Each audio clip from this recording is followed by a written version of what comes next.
Hello everyone, welcome है आप सबका मेरे यूट्यूब चैनल पर। आज का जो वीडियो है हमारा यूरिक एसिड से रिलेटेड है।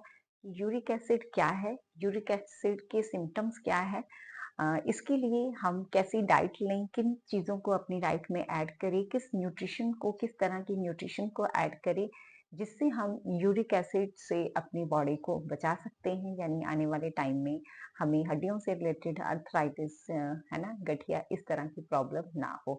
आइए हम बात करेंगे यूरिक एसिड के बारे में। बात करेंगे कि यूरिक एसिड क्या है।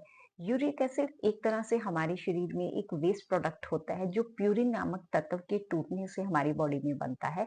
जो प्यूरिन है वो हाई प्रोटीन वाली चीजें हैं, उनसे बनता है।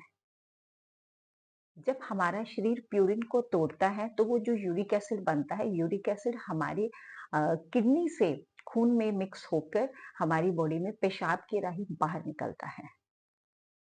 लेकिन प्रॉब्लम तब होती है जब हमारे शरीर में यूरिक एसिड ज़्यादा बनने लगता है, तो जो किडनी है उसे हमारे शरीर से बाहर नहीं निकाल पाती, तो वो हमारे खून में जमा हो जाता है। तब हमें ज़्यादा प्रॉब्लम होती है क्योंकि ये जितना हमें चाहिए उतना तो नॉर्मल हमारी बॉडी से बाहर निकलता रहता है, लेकिन जब ज़रूरत से ज़्यादा हो जाता है तो वो हमारे खून में जमा हो जाता है। इस कारण से गठिए की प्रॉब्लम या अब हम बात करेंगे इसके सिम्टम्स के बारे में। अगर यूरिक एसिड की प्रॉब्लम है, इसके सिम्टम्स क्या-क्या हैं? सबसे पहले हमारे जोड़ों में दर्द होने लग जाता है। जो भी हमारी बॉडी के जॉइंट है जहाँ पर, है ना, वहाँ पर पेन होने लग जाती है और वहाँ पर स्वेलिंग भी हो जाती है। स्पेशल हम कह सकते हैं जो हमारे अंगूठे हैं, है ना? घुटने हैं या फिर हम कह सकते हैं उँगलियाँ हैं, जो भी हमारे जॉइंट वाला पार्ट है बॉडी का, उस जगह पर ज़्यादा पेन होने लग जाती है, या हम कह सकते हैं हमारी कूहनियाँ हैं, जो भी बॉडी के जॉइंट है वहां पर दर्द होने लग जाता है और स्वेलिंग भी हमारी बॉडी में होती है ना। तो ये जो पेन है सुबह, और हम कह सकते हैं सुबह और रात को ज्यादा होती है ये प्रॉब्लम। तो इसके साथ साथ किडनी किडनी स्टोन की भी प्रॉब्लम होती है। तो अगर किसी को यूरिक एसिड है उसे थकान, सुस्ती, कमजोरी, ये सारी चीजें तो होंगी होंगी, है ना। ये सिम्टम्स है अगर किसी को भी यूरिक एसिड है। अब हम बात करेंगे कि हमें डाइट कैसी लेनी चाहिए अगर किसी को भी यूरिक एसिड की प्रॉब्लम है। तो उसके लिए डाइट क्या है, देखिए, कुछ भी हम कुछ भी ले रहे हैं, कोई न्यूट्रिशन ले रहे हैं, किसी तरह की कोई मेडिसिन ले रहे हैं, लेकिन जब तक हम हमारे लाइफस्टाइल को इम्प्रूव नहीं करेंगे तो उन चीज़ों का हमें रिजल्ट नहीं आएंगे। सबसे पहले हम फ्रूट्स की बात करेंगे तो आप अपनी डाइट में सेब है, केला है ना, चेरी, जो सिट्रिक फ्रूट्स होते हैं, संतरा यानी जिसमें विटामिन सी ज्यादा है, वो जरूर ले, पपीता, ये सब चीजें अपनी डाइट में खूब ऐड करें जिससे आपको बहुत अच्छा रिजल्ट आएगा।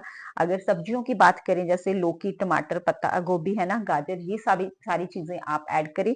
जो डेयरी प्रोडक्ट है, दही है, लस्सी है, उसे बहुत कम क्वांटिटी में आप अपनी डाइट में ऐड कर सकते हैं, है ना। तो इसके साथ साथ पानी आपने खूब पीना है, 10 से 12 गिलास दिन में पानी आपने पीना ही पीना है। तो अगर यूरिक एसिड है उसमें नारियल पानी बहुत अच्छा है, नारियल पानी में नींबू मिला के ले सकते हैं, है ना। तो अगर आप हर्ब्स की बात करें, जड़ी बूटियों में हल्दी है, अदरक, लहसुन, है ना, तो ये सब चीजें बहुत अच्छी हैं हमारे लिए। मैं आपको एक ड्रिंक भी सजेस्ट करती हूँ अगर किसी को यूरिक एसिड है।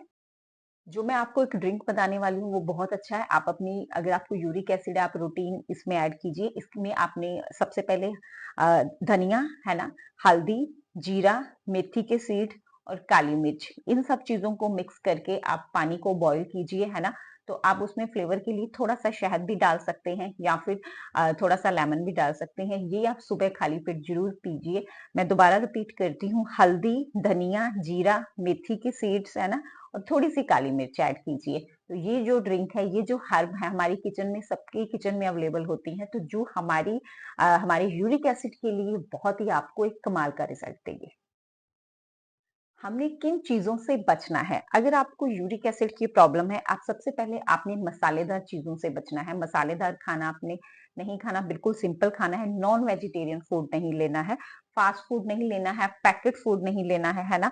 ज्यादा मीठा है या शुगरी ड्रिंक है, ये सब चीजें बिल्कुल भी नहीं लेना है। चाय और कॉफी है, उसको भी बहुत कम क्वांटिटी में लेना है। ये सब चीजें आपने मतलब अपनी डाइट में बहुत कम या ना के बराबर लेनी है। थोड़ा सा इम्पोर्टेंट ट्रिप है जो हमें डेफिनेटली फॉलो करना है। सैर जरूर करनी है, 30 मिनट की सुबह और 30 मिनट की शाम को, है ना। बहुत ज्यादा भूखे भी नहीं रहना, ओवर ईटिंग भी नहीं करना, यानी हर एक चीज हमें लिमिट में रखनी है ना। तो पानी तो हमें खूब पीना ही है, 10 से 12 ग्लास आपको पानी पीना ही पाना है। पीना। तो इसके साथ-साथ अगर हम न्यूट्रिशन की बात करें तो न्यूट्रिशन में सबसे पहले आपने अपनी डाइट में विटामिन सी ज़रूर ऐड करना है, क्योंकि विटामिन सी है जो है ना एंटीऑक्सीडेंट है, वो बहुत ही ज़्यादा अच्छा है। अगर स्वेलिंग है, इन्फेक्शन है कोई भी, यूरिक एसिड पे ये बहुत अच्छा रिजल्ट देगा। तो जितने भी खट्टे फ्रूट है या एज़ आप सप्लीमेंट ऐड कर सकते हैं, विटामिन सी ज़रूर आपने ऐड करना है, जो आपके है ना स्वेलिंग है या सूजन की प्रॉब्लम है उसको काफ़ी कम करता है। सेकंड नंबर पर फाइबर, जितना भी हमारे फ्रूट्स हैं उसमें फाइबर काफी ज्यादा होता है। तो फाइबर है जो है ना हमारे डाइजेशन के लिए अच्छा है, आपकी बॉडी से टॉक्सिन को बाहर निकालेगा, इसलिए आपने फाइबर भी ऐड करना है। थर्ड नंबर पर आपने ओमेगा 3 फैटी एसिड ये सब चीजें भी ऐड करनी है ना। फोर्थ नंबर पर एंटीऑक्सीडेंट, एंड एंटीऑक्सीडेंट्स होते हैं बहुत सारे ऐसे विटामिन मिनरल्स हैं जिसमें एंटीऑक्सीडेंट बहुत ज्यादा, तो इसलिए आपको अपनी डाइट में एंटीऑक्सीडेंट्स भी ऐड करना है। इसके साथ साथ आपने मैग्नीशियम भी ऐड करना है। तो ये सारी न्यूट्रिशन आपने अपनी डाइट में ऐड करना है। अगर आप इन सब चीजों को फॉलो करते हैं, रूटीन में अपने लाइफस्टाइल को अच्छा रखते हैं, तो डेफिनेटली यूरिक एसिड में आपको बहुत ही अच्छा रिजल्ट मिलेगा। आपकी बॉडी बिल्कुल हेल्दी रहेगी। यूरिक एसिड आगे जाके ही गठिया का रूप लेता है, तो इसलिए इन सब चीजों को आप फॉलो कीजिए। रेगुलर अच्छा डाइट लीजिए, अच्छा लाइफस्टाइल को फॉलो कीजिए और अच्छा न्यूट्रिशन इनटेक कीजिए, जिससे आपके यूरिक एसिड में आपको लेवल को काफी ज्यादा, मतलब हम कह सकते हैं आपकी बॉडी हेल्दी रहेगी, उसका लेवल काफी कम हो जाएगा। अगर आप ज्यादा डिटेल में जानना चाहते हैं और भी कुछ इसके बारे में है ना न्यूट्रिशन के बारे में, आप हमें मैसेज कर सकते हैं।